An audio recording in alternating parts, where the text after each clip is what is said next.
మంత్రి వివేక్ కాన్వాయ్పై దాడి చేసిన కేసులో బీఆర్ఎస్ నేత మాజీ ఎమ్మెల్యే బాల్క సుమన్ కు మంచిర్యాల కోర్టు 14 రోజుల రిమాండ్ విధించింది. ఇక మరింత సమాచారం మా ప్రతినిధి మణికేశ్వర్ అడిగి తెలుసుకుందాం. మణికేశ్వర్, బాల్క సుమన్ కు రిమాండ్ పై తాజా సమాచారం ఏంటి? మంచిర్యాల జిల్లా కేతనపల్లి మున్సిపాలిటీలో చోటు చేసుకున్న రాజకీయ మలుపు ఇప్పుడు బాల్క సుమన్ కు రిమాండ్ విధించేదాకా వెళ్లింది. నిన్న మంచిర్యాల కేతనపల్లిలో జరిగిన మున్సిపల్ ఎన్నికల సందర్భంగా అటు బీఆర్ఎస్ సిపిఐ కూటమికి ఇటు కాంగ్రెస్ కు సంబంధించిన కూటమికి మధ్య జరిగిన పరిణామాలు తీవ్ర ఉద్రిక్తతకు దారితీసింది. నిన్న మున్సిపల్ చైర్పర్సన్ ఎన్నిక కూడా వాయిదా పడింది. నిన్న జరిగిన పరస్పర ఘటనలో మంత్రికి వివేక్ తో పాటు అటు బాల్క సుమన్ వర్గాల మధ్య గొడవకు దారితీసింది. ఈ పరిణామాలు అయితే అంతకంటే ముందు బాల్క సుమన్ పోలీసులను అడ్డుకోవడంతో తీవ్ర ఉద్రిక్తతకు స్వల్ప లాఠీ చార్జ్ జరిగింది.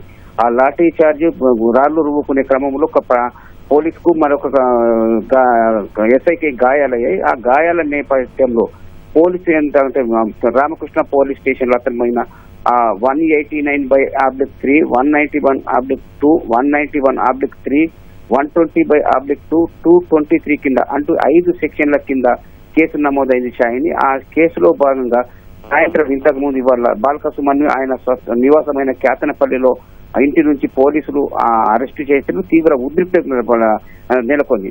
అక్కడి నుంచి పోలీసులు మంచిర్యాలలోని principal judicial first class magistrate ముందు హాజరుపరిచారు.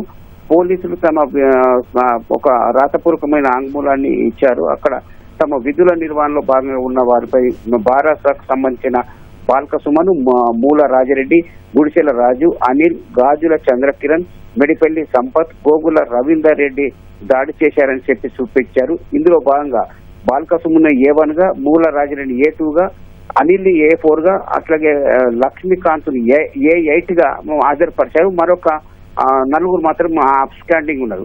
మొత్తం ఈ పూర్వాపరాలను పరిశీలించిన ఆ జడ్జి ఇప్పుడు బాల్క సుమన్ కు మార్చి 3వ తేదీ వరకు రిమాండ్ విధించారు. అంటే 14 రోజుల పాటు రిమాండ్ విధించారు.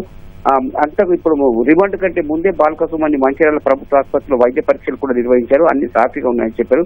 ఇప్పుడు ఆ రిమాండ్ కు సంబంధించి విధించారు. మంచిర్యాల ఇప్పుడు మున్సిపల్ కోర్టులో రాత కార్యక్రమం అంటే ఆయన రిమాండ్ కు సంబంధించిన అన్ని రాతలు సంతకాలు తీసుకునే ప్రక్రియ కొనసాగుతుంది షాయిన్. ఈ ప్రక్రియ పూర్తయిన తర్వాత జడ్జి ఆదేశాలకు అనుగుణంగా ఆదిలాబాద్ లోని జిల్లా జైలుకు తరలించడానికి పోలీసు యంత్రాంగం ఏర్పాటు చేస్తుంది. అయితే మంచిర్యాల మున్సిపల్ కోర్టు ముందు గానీ అటు ఇక్కడ గానీ పోలీసులు ఒక సాఫీగా ఎలాంటి గొడవలకు దారి తీయకుండా పటిష్టమైన బందోబస్తు కూడా ఏర్పాటు చేసింది. మరి కాసేపట్లో మంచిర్యాల కోర్టు నుంచి బాల్క సుమన్ తో పాటు మిగిలిన ముగ్గురికి కూడా ఆదిలాబాద్ ఉన్న జిల్లా జైలుకు తరలించడానికి అవకాశం ఉంది షాయిన్. ఈ ఘటన అంతా మొత్తం ఇప్పటికే దీనిపైన అటు బారాస ఇటు కాంగ్రెస్ పరస్పర దాడులు విమర్శలు చేసుకునే ప్రయత్నం అయితే కొనసాగుతుంది. ఆ బలం ఉన్నప్పటికీ బారాస సిపిఐ కూటమికి కాంగ్రెస్ కు సంబంధించి ప్రధానంగా మంత్రి వివేక్ అడ్డుకోవడంతో ఈ పరిణామాలకు దారితీసిందనే ఆరోపణలు వచ్చింది. ఈ కార్యక్రమం ఇదంతా ఓ పక్కన ఉండగా తాజాగా మాత్రం ఈ ఘటన అంతా మరి ఇప్పుడు పూర్తిగా రిమాండ్ వరకు జరిగింది. ఇప్పుడు పోలీసులు పెట్టిన కేసుల ప్రకారం సెక్షన్ల ప్రకారం ఒక కేసులో మాత్రం 10 సంవత్సరాల జైలు శిక్ష పడే అవకాశం ఉంది. మిగతాకు సంబంధించిన 4 కేసులు మాత్రం 5 ఏళ్ల లోపు శిక్షలు పడే అవకాశం ఉంది షాయి.